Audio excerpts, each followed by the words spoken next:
demanding from the House and Senate and the governor a net zero code that really meets their climate goals.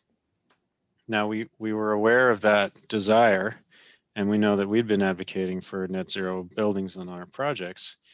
But we decided, you know what, the professionals in the industry need to get involved here, right? This grassroots movement isn't just about, you know, people that live in the towns, but it's about the professionals that actually design the buildings. And so we worked with Built Environment Plus to put together a support letter saying to the BBRS and to the governor and to the legislature that we really need a net zero code and that it's viable today, it's cost effective, it has benefits in terms of resilience and health and many other things, benefits to the economy, and it's you know, marginal cost impact compared to conventional design. And we collected signatures. We collected signatures from about 100 firms. You can see many of them shown here.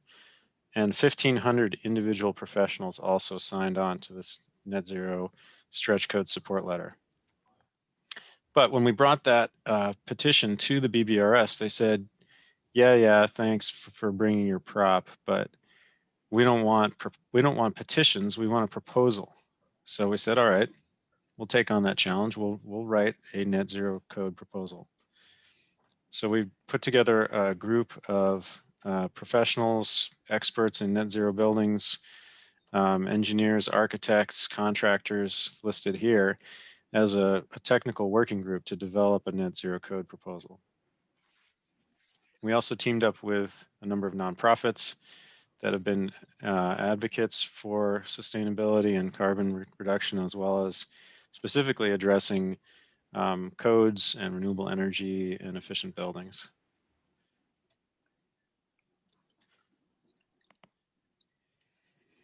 You want to take this? Part? Sure. Yeah, sure. So looking at kind of the historic context, as probably most of you are aware, in 2008, Massachusetts signed the Global Warming Solutions Act, which required a reduction of 80% of greenhouse gas emissions by 2050, and was sort of the catalyst for starting the Green Communities Act and the stretch code that has been in effect in Massachusetts since then. And in 2020, Governor Baker declared that they wanted to get to net zero emissions by 2050. So this is part of that kind of larger goals that have been set for the state of really trying to address the building sector. And when we look at Massachusetts as a whole, about 42% of the emissions are coming from building operations. And in places like Boston, that's much higher. So the key to getting to net zero, there's kind of three basic principles that most of the codes address, but particularly that the EZ code is focusing on. The first is energy efficiency, so trying to use as little energy as we can. Electrification, so getting off fossil fuels, and then powering those buildings with renewable energy. And that we'll get more into that in detail as we go through, but that's kind of the overall framework that every building needs to achieve to get to this ultimate goal of net zero.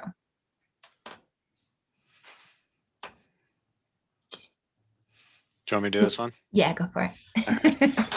Right. So I think one thing that's really important for everybody to be aware of is that the grid in Massachusetts, the electric grid, is already very clean. Now, it's not obviously not carbon neutral yet, but if you were to compare on the left a fossil fuel fired boiler versus in the middle an electric heat pump as your heating source for a building, the amount of emissions per unit of heat is about half for the heat pump compared to a gas-fired heater. So already today, it's half as much emissions if you heat your building with heat pumps than if you use fossil fuel combustion. The other benefit is that over time, the grid is going to get cleaner. And if you've made an electric building, you will get to ride that clean path down towards carbon neutral over time. Or you could buy renewable energy today and be carbon neutral right away. So it's already becoming it's already a no-brainer to move towards heat pumps rather than fossil fuel combustion from a carbon emission standpoint. And similarly, electric vehicles have lower emissions by using grid electric versus burning gas in your engine. And this is the trajectory of increased renewable energy on the grid and therefore the reduced emissions over time. And these values are actually accelerating. This is an old projection, and it's likely to be actually much steeper path down towards low carbon on the grid. And so if you make a heat pump building today, it's going to be even more low emissions in the future. You want to do this one, Andrea? Sure. So this is just a map of the energy codes around the country. And Massachusetts already has a pretty stringent energy code, particularly when you take into account the stretch code, but we're certainly by no means the only ones looking at this. California in particular has a zero code. It's proposed for commercial structures and is currently have a net zero code for residential, as well as a number of cities are looking at the zero code, Portland, Seattle, number of other cities.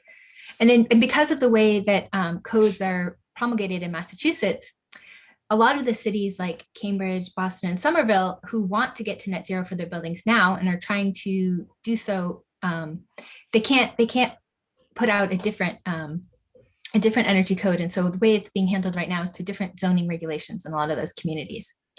So the hope is that by adopting a statewide one, not only does it give it the option for any community to adopt it, but it also helps to align everyone across Massachusetts. And I see there's a question in the chat about what is the zero code. That's a great question. The zero code is a national code that was developed by Architecture 2030, which is a group out of Seattle that the 2030 commitment was based on, but they've started to do a lot of policy work as well now. And it takes the kind of the typical IECC code and basically layers in renewables to get to zero emissions, but it doesn't have the first component that we talked about of kind of additional efficiency. And I think Heather mentioned you had a presentation on that, or was I incorrect? Not understanding. We had a presentation from John Nunnery, and he presented on just upcoming changes in the energy code. Yeah. Okay. Well, that's helpful to understand then. Yeah. So this is another important piece of the context.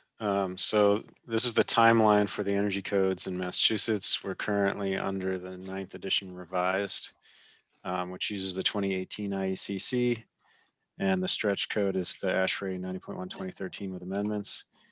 The next code adoption cycle would likely be early 2022 by the time it's actually implemented. And then the question is, will they be a net zero code?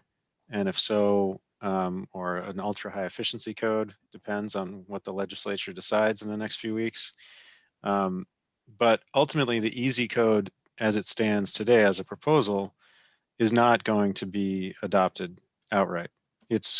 It was created essentially to be a guidepost, to set a flag in the sand of where we think the net zero code should go, so that we as professionals and as advocates for a sustainable future can say, this is where we think a net zero code should go, recognizing that the actual net zero code will be written by the Department of Energy Resources in Massachusetts. They will be writing the code and actually now likely adopting the code based on the governor's version of the bill for the climate bill. So we're not necessarily advocating to say, hey, please adopt the easy code. We're saying, look at the easy code as a guidepost for what the professionals agree is the target in terms of efficiency, electrification, and renewable energy. And as you develop your code, strive towards those goals or align with those goals as reasonably you can. And there's a number of there's actually 2 different groups working for DOER right now as technical consultants to help them develop that code. And full disclosure, I'm on one of those teams consulting to DOER to develop their version of a net zero code. So this is actually, do you want to do the overview, Andrea? Sure. Great. So there's, as we mentioned, those 3 kind of components: energy efficiency, electrification, and renewable energy. One of the key things that we focused on particularly for energy efficiency, and I think we'll get into this more, but is having a prescriptive path. Some of the other codes require modeling So this provides a prescriptive path to getting towards that energy efficiency, but has a kind of backstop so that you can't just put in a terrible envelope and hope to make up for it with the, savings in HVAC systems, but there's a certain amount of minimum requirements, even if you're doing an energy model. Electrification looks at both on-site and off-site, as well as including things around electrical vehicles charging and demand response. And then, the renewable energies on-site, off-site. And then without kind of having weighting factors, which is the way some of the other codes get at it. And then the electrification looks at kind of providing clean thermal energy efficiency. And there's some exceptions for certain typologies that may have challenges getting there right now, and includes the electrical vehicle charging. The other thing to be clear about is that the EASY code would only apply to, or the net zero code that the DOER is developing would likely be an opt-in solution where towns that are currently green communities using this current stretch code would opt into this more stringent standard. The proposal for the EASY code would decrease the minimum size for commercial buildings. It's currently 100,000 square feet.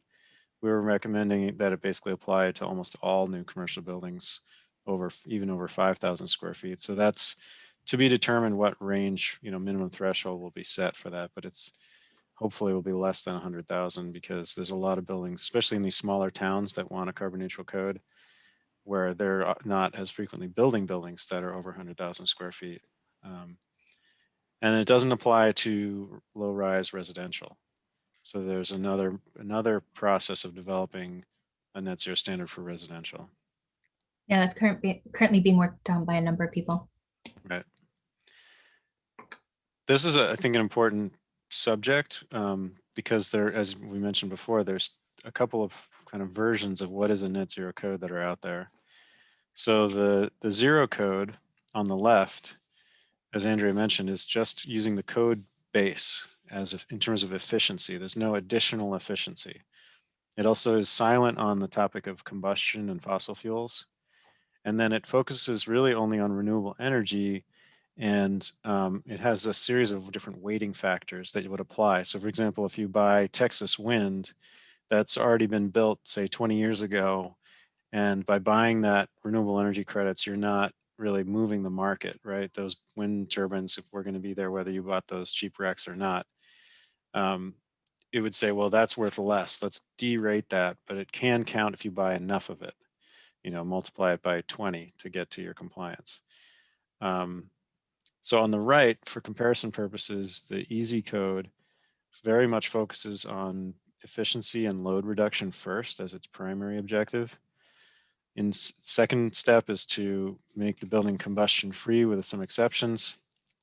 And then the third is to say renewable energy should be maybe a simpler approach than the weighting factors, to say that either it truly meets carbon neutral standards, that you're driving the market, you're actually affecting the market and pushing more renewables into the grid. And therefore that meets the threshold for additionality for carbon neutral claims.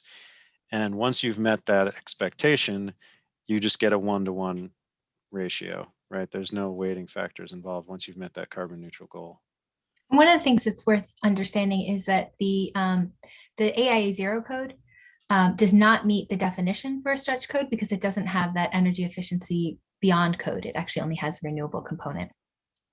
That's a good point. Yeah. So unto itself, it wouldn't meet the standards for Green Communities Act, right, where the towns get funding for being more sustainable.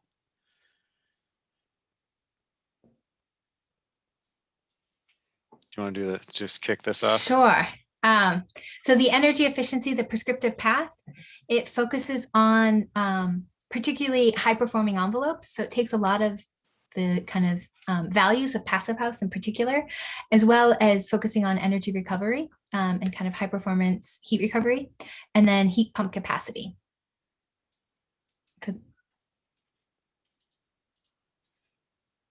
So for the envelope, as I mentioned, it takes a lot of the kind of principles of passive house, but really focusing on on limiting the heat load limit. And this is probably particularly interesting, I think, to this group. It sets the fenestration U value at 0.28, so significantly lower than the IECC 2021 base of 0.38. It sets a tight air leakage standard, and then it also has the energy recovery effectiveness of 80%, so going away from kind of really low systems of 50%. And then it sets a heat pump capacity. So we're just going to focus in a little bit on these two items that kind of highlight some of the differences. The first is the envelope, and is, you know, when you look at a building that's over a certain size, that first criteria of the 5 BTUs limit of envelope losses is essentially going to be met by simply meeting the prescriptive values. And so the only difference between IECC 2021 and the EZ code would be enhancing the window performance to either a very good double glazed or kind of a poor triple glazed. It kind of threaded that needle in terms of giving flexibility to teams.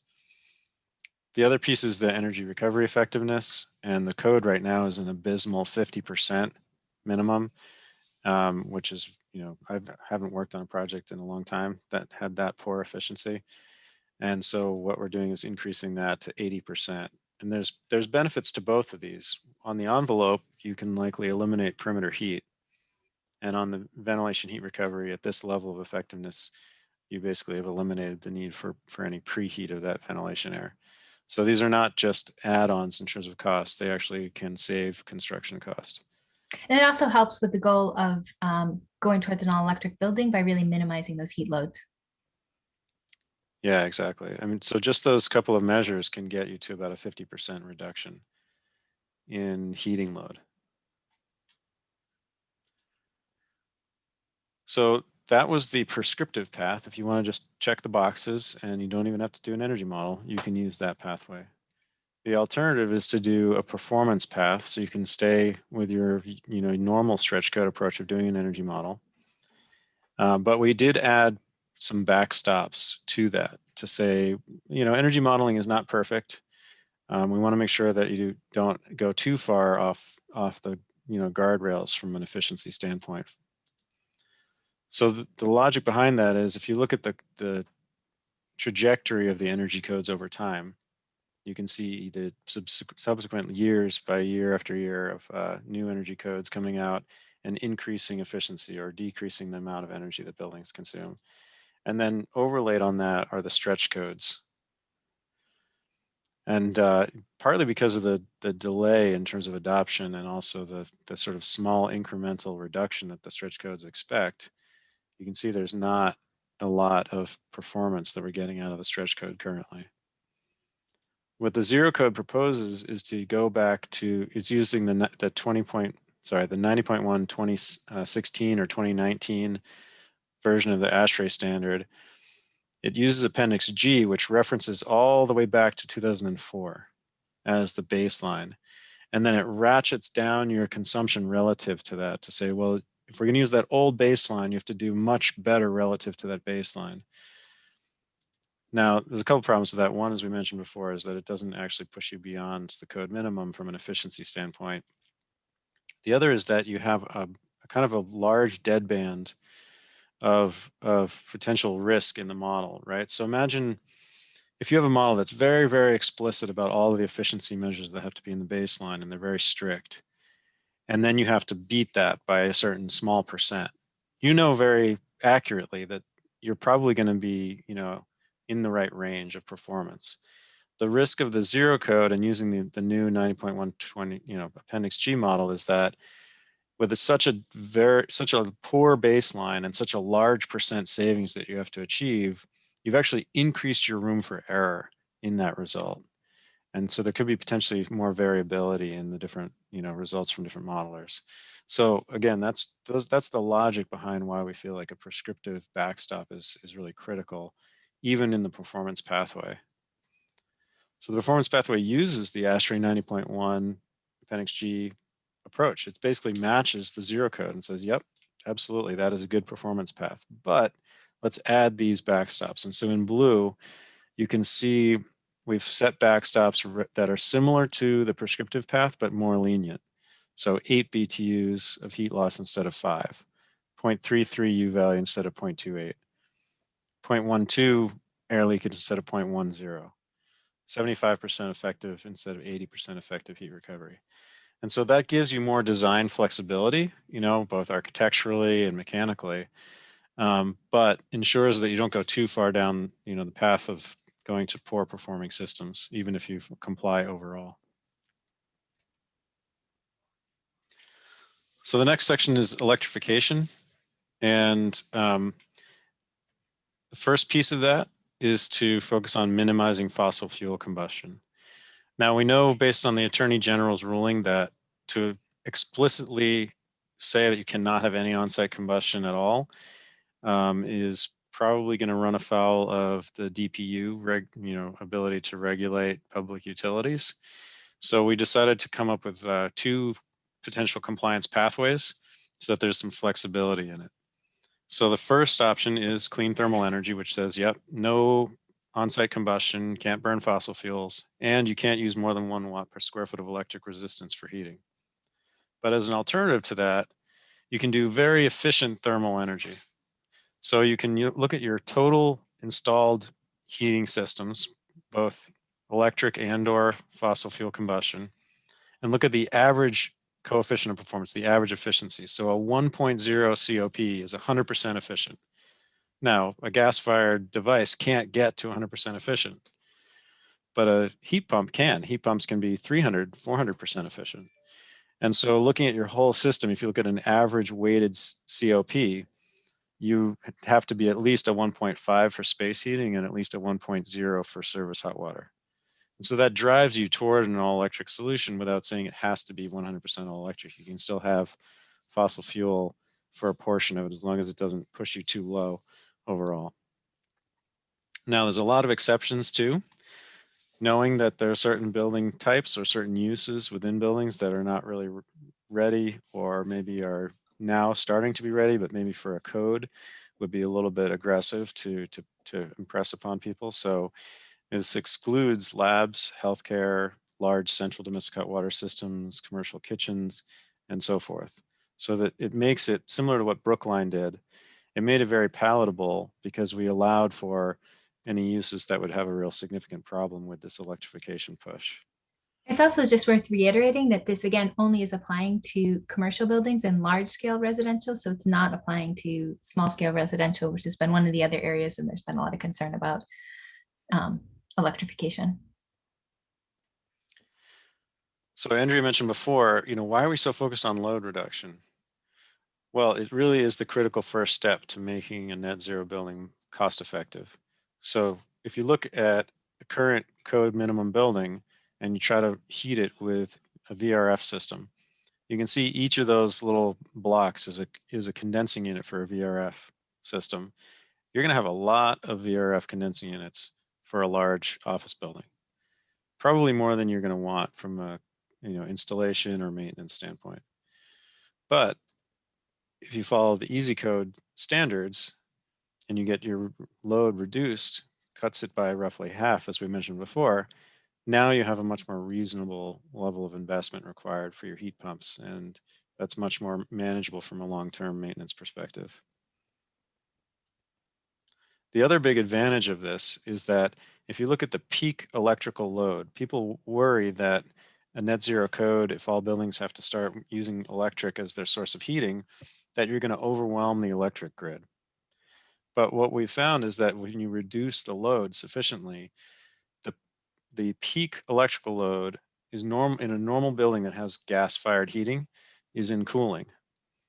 And if you reduce the load, your cooling remains the peak driver of your electrical demand, and your heating actually stays below that threshold. Therefore, an all-electric efficient building does not increase the electrical demand at all. It's lower electric demand in the heating mode than it is in cooling mode. Do you like electric cars, Andrea? I do. So one of the other goals that Massachusetts has is to trying to reduce the emissions associated with transportation. Governor Baker has stated there's a goal of getting 600,000 electric vehicles in Massachusetts by 2025. And so the easy code has a requirement to have 10% of all parking spaces to have EV charging, which since I have a plug-in hybrid would be great. I'm always looking for one when I'm out. And then to have 60% of the parking spots to be capable of having it in the future, right? So we can expand the system over time. So the last section is renewable energy. And we've kind of covered some of this before. The key fundamental piece here is that you can use both on-site and off-site. People often worry, how are you going to get a high-rise building to net zero? Well, you buy renewable energy from off-site. There's no way you're going to get enough solar on a 20-story building to power it, on-site entirely. So this gives you that flexibility.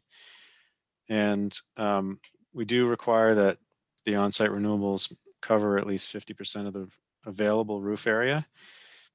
Of course, there's exceptions for spaces where you need mechanical equipment on the roof or if the roof is shaded, and you can also put the solar elsewhere on the property if you prefer not to have it on the roof. Now, this is kind of getting into some wonky stuff, but in terms of the procurement of renewable energy from off-site, we do recommend in the Easy Code that it be in the ISO New England Grid region or be Mass Class 1 RECs. Or if you're going to buy it from somewhere else outside of our grid, and you can't literally, essentially use that as a source for your energy because it's in a different part of the country, at least make sure that you have equal or higher emissions in that part of the grid. So for example, Boston University is buying or is entered into a long-term power purchase agreement from a wind installer out in South Dakota. And South Dakota has a very dirty grid. And so the fact that BU is building their wind farm there as opposed to locally actually is better from a carbon footprint reduction standpoint. And so therefore it's acceptable in terms of our criteria. It does meet the additionality standards because if they didn't enter into that contract with that wind developer, that wind farm would not have been built. So there's a clear, push into the market of new renewable energy. And that's the key thing to keep in mind about additionality is that it is really about generating new renewable sources rather than tapping into existing ones. Right. So there's one more category that's an optional category. And this is a really important thing that Andrea helped bring to the table for the development of the Easy Code. And so these were developed as jurisdictional options. So for places where they wanted to push into these issues, you could adopt this as well. The first was to have a requirement around just calculating your embodied carbon for a building. We didn't feel that we were at the place as an industry where we could set standards for embodied carbon, but we actually first need to understand what is the current embodied carbon of most buildings. And so this was a push to help just daylight that issue and to force teams to start to think about embodied carbon as part of their design process. The next was on refrigerants. So calculating the global warming potential and the ozone depletion potential. This is sort of equivalent to that LEED credit that you might be familiar with, and just trying to understand the impact of refrigerants. Commissioning the system. So again, we want to make sure that everything is operating the way that it was intended. So not just that we have these great designs, but they're actually performing. The post-occupancy evaluation also kind of goes along with that. Doing an energy audit and then having benchmark and disclosure data for those cities like Boston, Cambridge, Somerville that have energy disclosure ordinances, allowing them to kind of have that as part of the requirement so that they have proper metering and everything in place to participate that in the future. And then recommissioning periodically to ensure it's meeting those standards.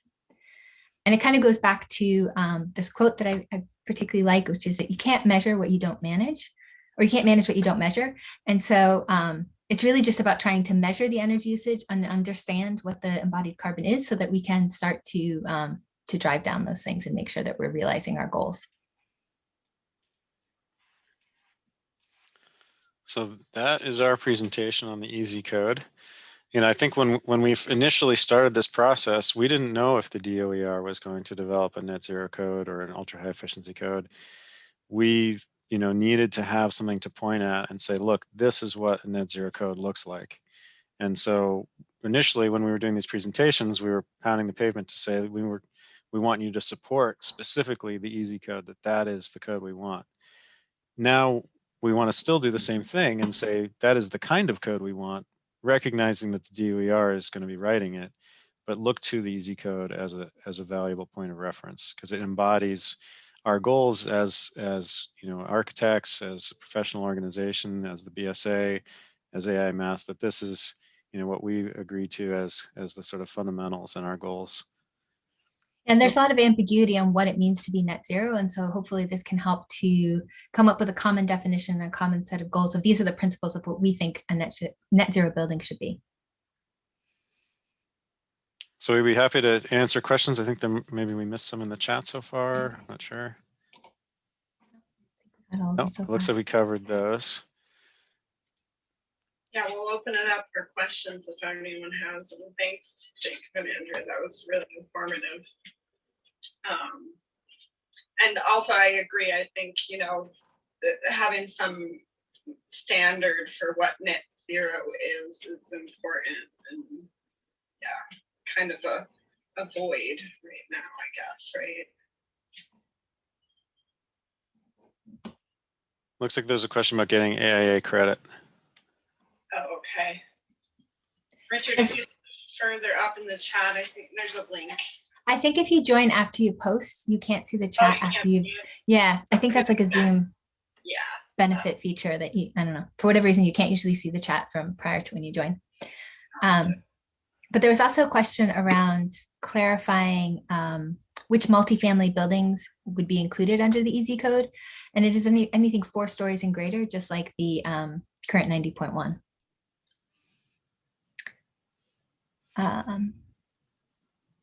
And then there's a question on what can BEC members do to help support the adoption of a new code based on easy code? So the big thing that we've been focusing on lately is supporting the House and Senate as they're deciding how to finalize the climate bill. Jacob, I'm not sure how much everybody has been following this as intimately as you and I might have been. It might be helpful to give a little bit of the history. Yeah. So the House and Senate have a 2-year legislative cycle. So it takes 2 years to go from beginning to end on any new legislation typically.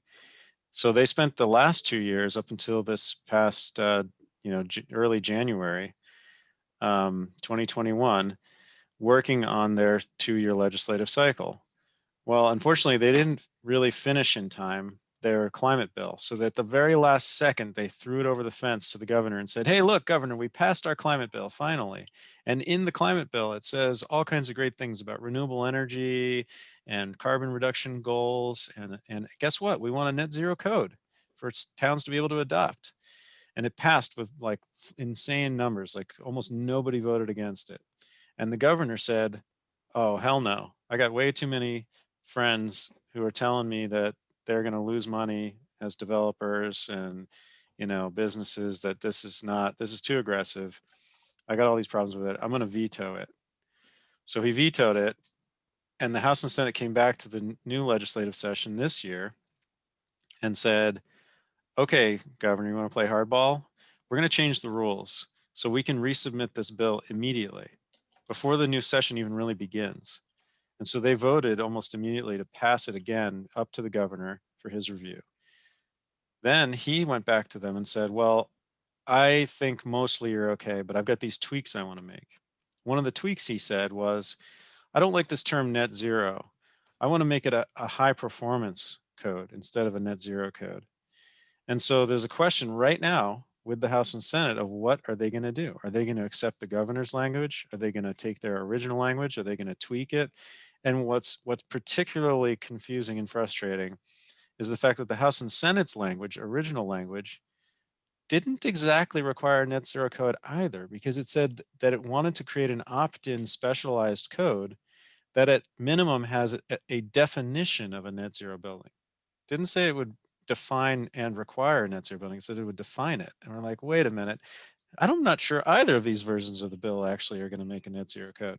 So we've now, through the BSA and AI Mass, written a letter to the House and Senate, and there's been some meetings with John Nunnery and Russ about these issues, and said, look, we actually, as advocates about architecture and sustainability, would prefer that you take either one, as long as you make it clear that whichever one you pick does need to actually make and enforce a net zero code, and it needs to address fossil fuels and renewable energy and efficiency, and not just not just have it be a high performance code. So we don't know what's going to happen next.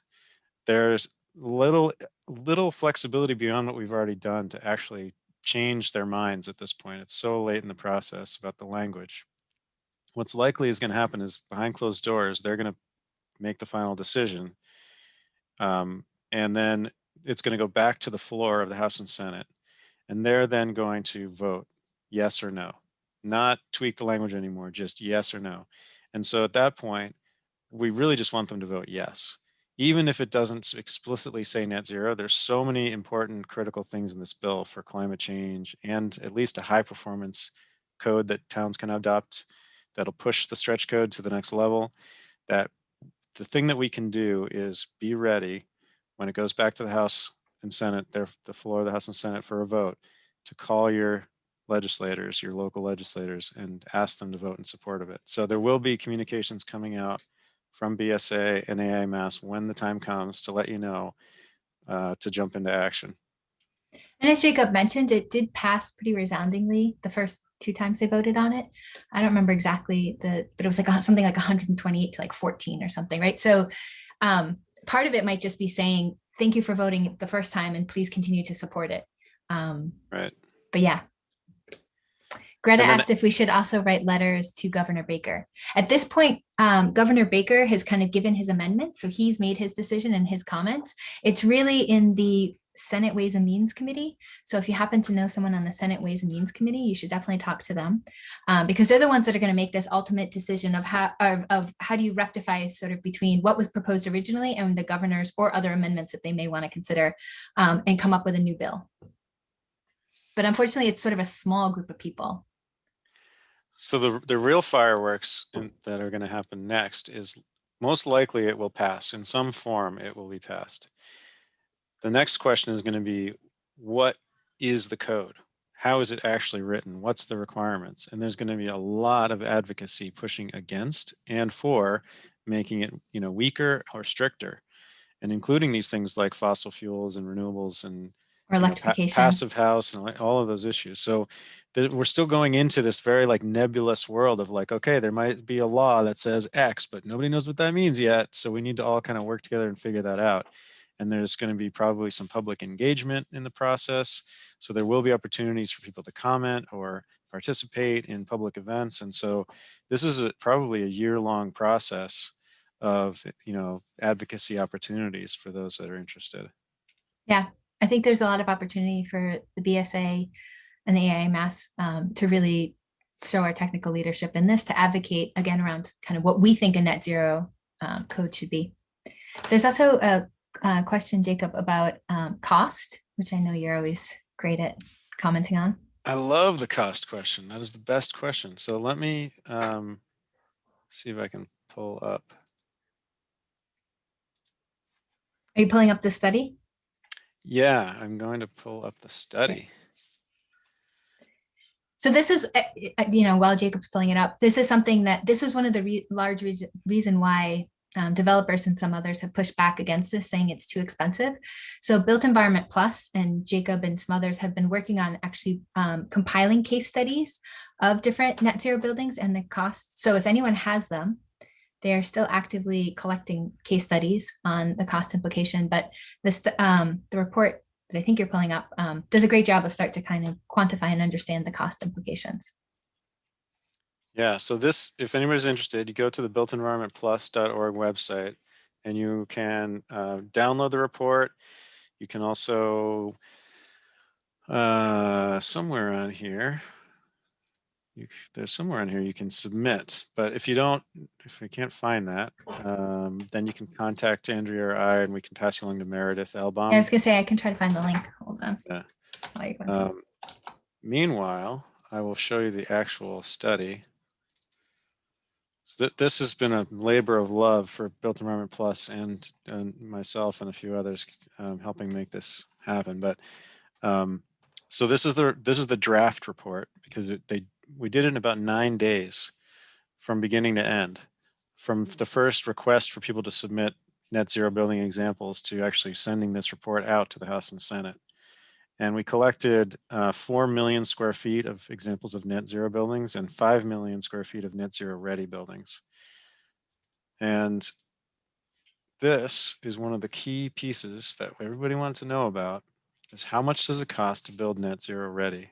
Now we say net zero ready because the renewable energy piece, you can buy it yourself, you can do a power purchase agreement, you could do a lease agreement, you could buy it from off-site. There's so many ways to get renewable energy. And there's ways that you can do it where you spend a lot of money to buy it, and there's ways you can do it where you don't spend anything up front to buy it. So we felt like that was kind of this wild card variable that we should keep separate from the building cost. And so we focused just on net zero ready, which, as we mentioned, is efficiency, very high efficiency, and electrification, or mostly electrification in the case of buildings like labs and healthcare. We still allow them to use a little bit of fossil fuels as kind of backup and peak load. So meeting that criteria, we looked at, I think a couple million square feet of the 4 to 5 million square feet that we collected were able to actually give us construction cost data. And they did it either through detailed cost estimates or through the utility incentive study process. So they really looked carefully at what is the premium of getting to net zero ready versus a conventional design.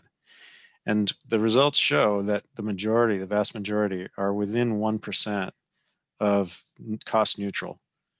So less than 1% cost premium. And that applies, as you can see, to all of the major building types that we were able to collect data on. So 87% reported less than a 1% construction cost premium. So, and that aligns perfectly with our own experience. And as we mentioned before, things like better envelope means less perimeter heat.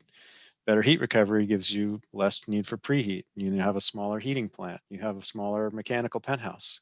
If you do things like, have hydronic heating and cooling at your zones, like chilled beams or fan coil units or radiant systems, then all of your airside systems get smaller, and you save in the penthouse, and you save on your shaft space and your floor to floor heights. So when you look at all of those, cost impacts relative to a conventional building, we've found, and this study really proves it well, I think, is that there's really a marginal cost impact.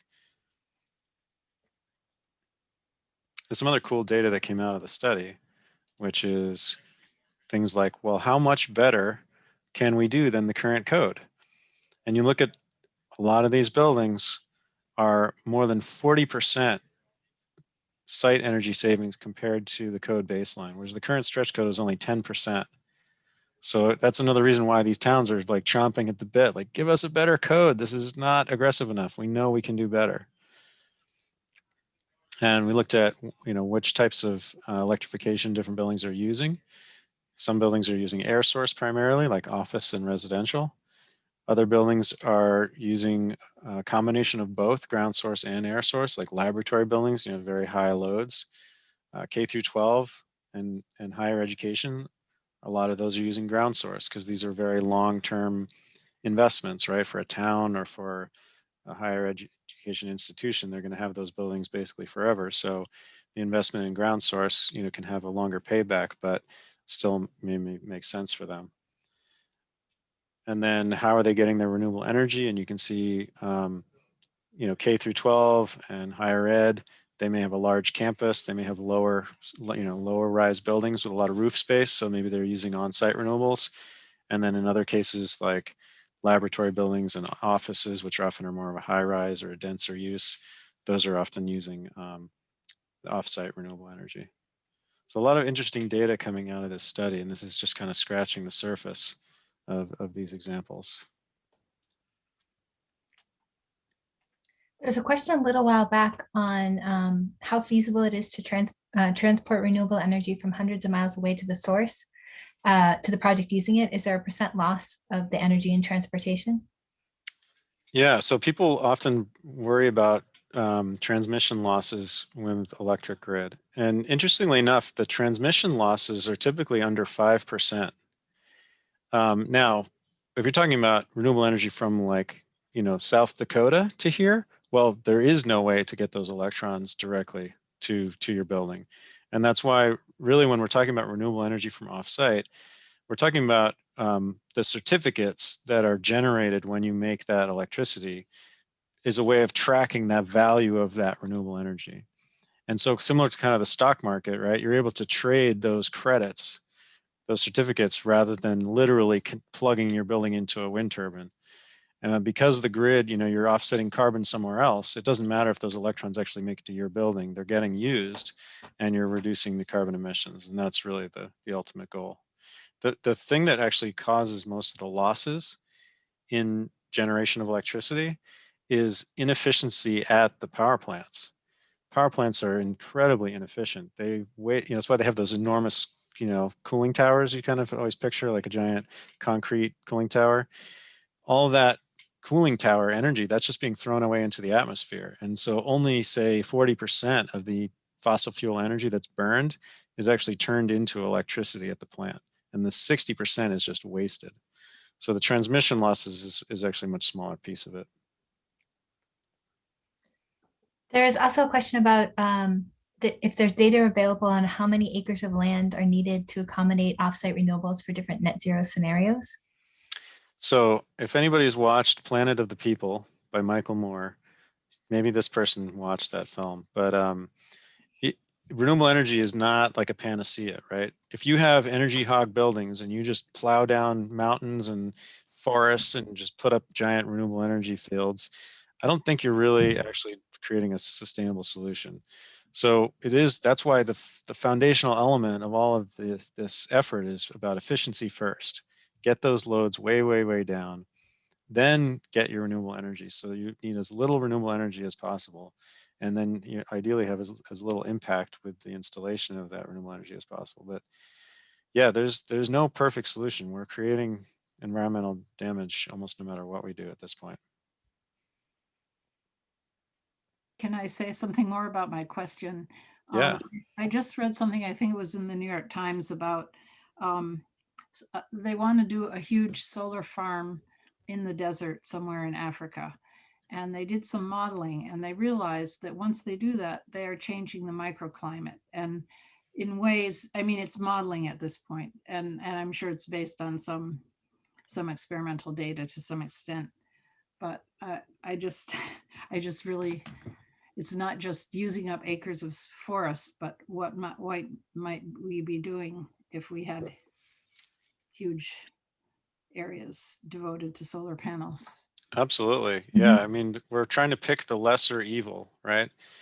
No, nothing at this. I mean, the best, there's not a lot of good options, right? There's only less bad options. But you took a look at the order of magnitude of how bad some of the options are, and continuing to burn fossil fuels is like off the charts. So we have to do our best to find another solution. But yeah, again, that's why energy conservation has got to be step one. Yeah.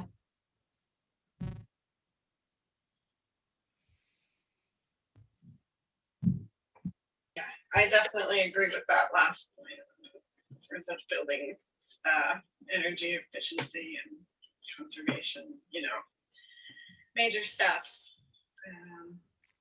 Yeah, well, thanks, Jacob and Andrea. Any more questions from anyone? I see there's one about that the teams in the Built Environment Plus report seem like pretty sophisticated project teams. We were specifically trying to pick large buildings, large commercial buildings, because that was the thing that everybody thought nobody can get to zero with a large commercial building. There's a lot more buildings that are kind of flying under the radar screen, like single family homes and things like that, that just we don't have the ability to pull all those examples in. So there are, I think, less sophisticated teams definitely working on smaller buildings that are achieving these goals. But I think there is a learning curve in this process, right? And there is both on the design teams and the client side and the contractors, and there's definitely a learning curve. And I think that's part of why we made the case that this is really an investment in the economy of Massachusetts.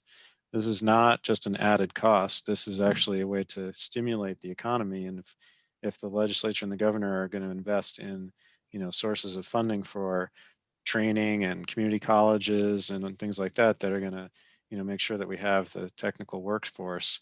I think that's a critical piece of this. And we've already seen the economic benefits, within our own firm of this expertise being a real knowledge export industry, that Massachusetts can really lead the way and provide value, like the way for many years, like Japan or Germany have, been a knowledge export kind of country. They've been able to consult and provide technology to other countries. That the areas like Boston, I think, can become a real value of economic engine in that regard.